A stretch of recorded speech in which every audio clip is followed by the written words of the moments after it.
There is a growing, measurable pattern across advanced democracies where the people who pay taxes, follow the rules, and built the middle class are quietly being priced out of the very system they were told would protect them. In the United States, the United Kingdom, France, Canada, Australia, and parts of the European Union, trust in democratic institutions has fallen so sharply that in some countries less than a third of people now believe elections meaningfully change anything. That number should terrify you, because it means the social contract between citizens and their governments is breaking in real time, and the consequences are no longer theoretical. They are showing up in grocery bills, housing markets, street protests, and the way your savings keep losing value no matter how carefully you plan. In the UK, average home prices in major cities are now more than 10 times median incomes, locking an entire generation out of the asset their parents took for granted. In the United States, real wages have barely budged in decades, yet the cost of healthcare, education, and basic housing has exploded, forcing millions of working families to choose between debt and basic stability.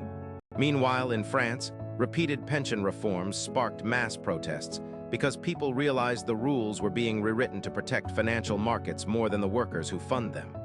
These are not isolated crises. They are symptoms of a deeper shift in who modern democracies actually serve.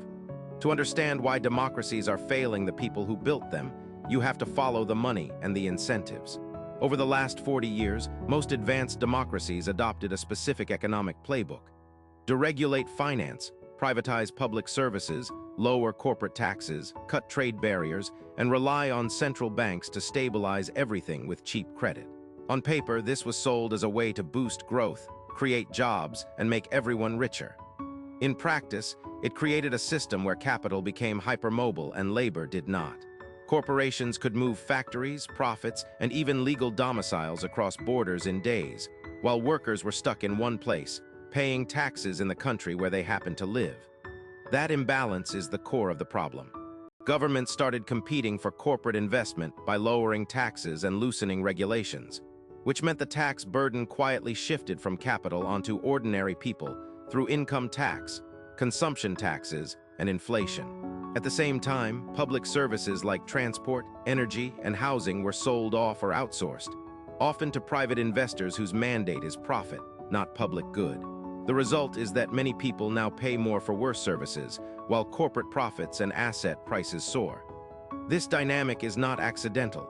It is baked into how modern democracies are funded.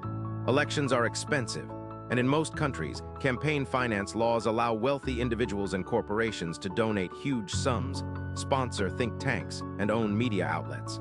Politicians who push for higher corporate taxes or strict regulation risk being outspent, attacked in the press, or starved of donations. Over time, both center-left and center-right parties converged on a narrow set of market-friendly policies, because stepping outside that range became politically dangerous. Voters are then offered a choice between parties that sound different on culture and identity, but largely agree on the economic basics. Keep inflation under control, protect investors, and avoid scaring the bond markets. That is why, in country after country, people feel that elections change the faces but not the direction of policy. The second layer of failure is institutional design.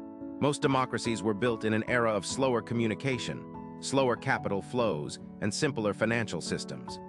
Today, global financial markets move trillions of dollars in seconds.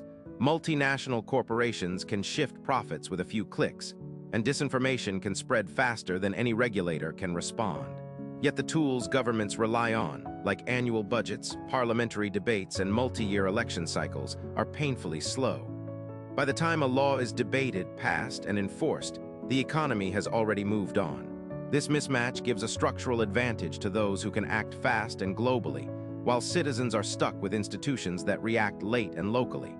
The third layer is narrative control. Mainstream media, which depends heavily on advertising revenue and access to power, has a strong incentive not to challenge the underlying economic consensus. Complex issues like central bank policy, offshore finance, and regulatory capture are difficult to explain in short segments, so they are often reduced to slogans about fiscal responsibility or market confidence. Meanwhile, social media algorithms reward outrage and simplicity. pushing people toward culture war battles that distract from who actually benefits from the status quo. The result is a public debate that is loud but shallow, focused on symbolic fights rather than the structural choices that determine whether your rent, your job, and your future feel secure. All of this feeds a vicious cycle. As people lose faith in democratic institutions, they become more susceptible to populist leaders who promise to smash the system, but rarely change its core incentives.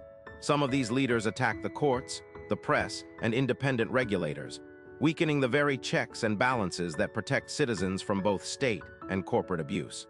Others lean into nationalism or culture wars, offering emotional victories instead of material improvements. Either way, the underlying pattern remains. Capital stays protected, public goods stay underfunded, and ordinary people continue to feel betrayed. What makes this especially dangerous is that democracies are failing not in the dramatic way of coups and tanks in the streets, but in a slow, legal, technically constitutional way. Laws are passed, budgets are signed, and courts uphold them, yet the lived reality for millions is declining security, declining health, and declining hope. When that happens, people start to question whether democracy itself is worth defending, and that is the moment authoritarian alternatives become more attractive, not because they are better, but because they promise decisiveness and order. The irony is that the same democratic systems that enabled broad prosperity in the post-war era now struggle to adapt to a world where power is increasingly financial, digital, and global. The old assumption was that if you protected free speech, held regular elections, and maintained an independent judiciary, the system would naturally correct itself.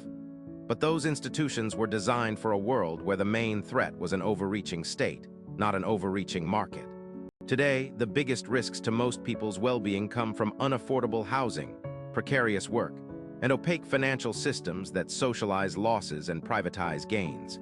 Yet our political vocabulary still frames the main conflict as left versus right, state versus market, when the real divide is increasingly between a globally connected elite and everyone else. There are signs of pushback. Some governments are experimenting with windfall taxes on energy and banking profits, new antitrust actions against tech monopolies, and public investment in housing and green infrastructure. A few countries are tightening campaign finance rules and expanding public services. But these efforts remain fragmented and often half-hearted because they run against the grain of a system that rewards capital mobility and punishes rapid redistribution. Until democratic institutions are redesigned to match the speed and scale of modern finance, they will keep lagging behind the forces that shape everyday life. The deeper issue is not just policy, but imagination. For decades, the dominant story has been that there is no alternative to the current mix of market liberalization and technocratic governance. That story is now breaking down under the weight of its own failures. People are starting to see that the problem is not democracy itself, but a particular version of democracy that has been captured by interests it was supposed to regulate. Recognizing that distinction is the first step toward demanding something different. A democracy that treats security, housing, health, and education not as commodities to be rationed by price, but as rights guaranteed by collective decision.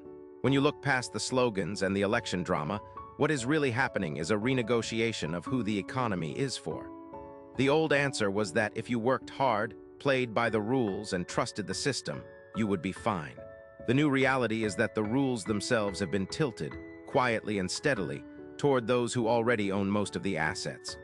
Understanding that shift changes the question from why are politicians so bad to a harder, more important one. How do we redesign our institutions so that democracy actually delivers for the people who fund it with their labor, their taxes, and their trust?